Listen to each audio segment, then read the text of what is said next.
Ah, j'ai vraiment le vertige. Tout d'abord, il faut savoir qu'il y a un vrai et un faux vertige. Dans ce cas, que serait le faux vertige? Avoir le vertige est une expression utilisée par à peu près tout le monde.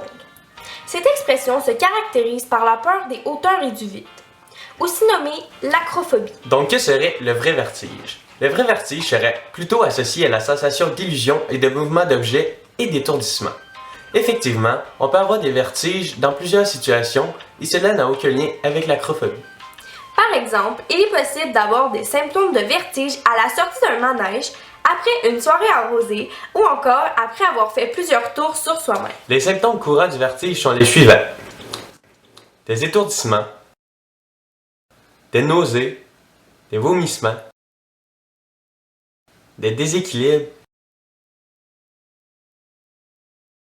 et des problèmes auditifs. Mais quelles seraient les causes principales du vertige?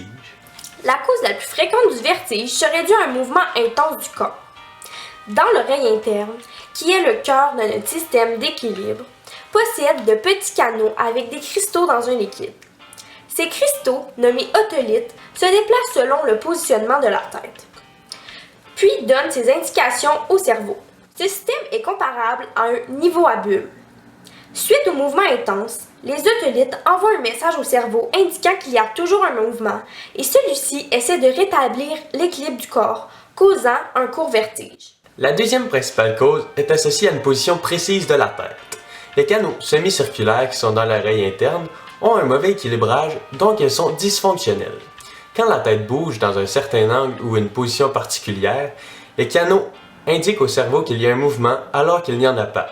Ces vertiges, appelés vertiges positionnels, peuvent durer de quelques secondes à quelques minutes. Ces vertiges sont plus intenses et soutenus que ceux liés à la cause précédente. Par la suite, des virus peuvent affecter l'oreille interne, entraînant une inflammation. Tous les canaux deviennent dysfonctionnels et les symptômes de vertige durent beaucoup plus longtemps, comme la labyrinthite. Il est question de jours, et c'est le pire des vertiges. La dernière principale cause est reliée à une maladie qui engendre une pression élevée dans l'oreille interne qui se nomme la maladie ménière. Les vertiges se manifestent de façon épisodique.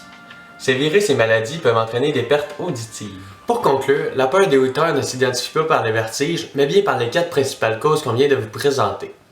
C'est-à-dire, suite à des mouvements intenses, le vertige positionnel, des maladies ou des virus.